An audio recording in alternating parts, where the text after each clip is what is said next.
Уранга каршы кезектеги митинг кече Балыкчы шаарында башталган. Уюштуруучулар нааразычылык акциясы Балыкчыдан Бишкекти көздөй жөө жүрүш менен уланаарын айтышкан. Бирок Балыкчы шаардык мэриясы жөө жүрүшкө тыюу салган. Ага карабастан чогулган эл жолдун жээгин бойлоп агылып жөнөштү. Алгач милиция кызматкерлери алардын жолун торой турган болушуп, анан кайрадан жолду ачып, тартипти сактоого өтүштү. Азыр биздин бардык эркиндигибизди чектеп аткан укук коргоо органдары бийлик бутактарына карабай биз азыр вокзалга барып Балыкчы Бишкек каттамында жүргөн маршруттарга отуруп алып Бишкекке барабыз. Уран газууга каршы митинг бүгүн Бишкек шаарынын Ала Тоо аянтында эртең мененки саат 10-до башталмак. Бирок белгиленген убакытка 10го жакын эл адам келди. Себеби 1-май райондук администрациясы бүгүн 1-май майрамына карата даярдануу иш-чаралар болоорун айтып сотко кайрылган экен. Ошондуктан сот бүгүн Ала Тоо аянтына кандайдыр бир иш-чара өткөрүүгө тыюу салган. Сот конституцияны бузуп чечим чыгарды. Конституция боюнча менин укугум тебелди. Кыргызстандын мыйзамды да бузуп, полностью бузуп, ошо чечти. Енді мэрия айтат, мына жерде бийлейт. Кай жерде ким бийлеп жатыр? Мен караңыз, площадьта подготовка болот деп жатыр. Подготовка жок, ешкандай.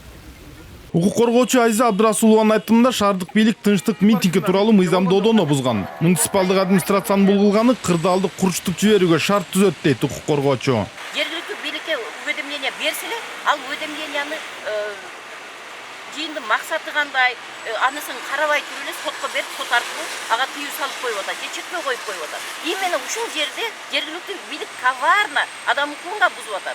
Милициялар менен карап, пикетке чыга тургандарды карама-каршыга койгон именно жергиликтүү бийлик болуп атат. Себеби бу жерге жергиликтүү бийликтен бирөөсү чыгып айтып аткан жок. Силер туура эмес, же мындай деген.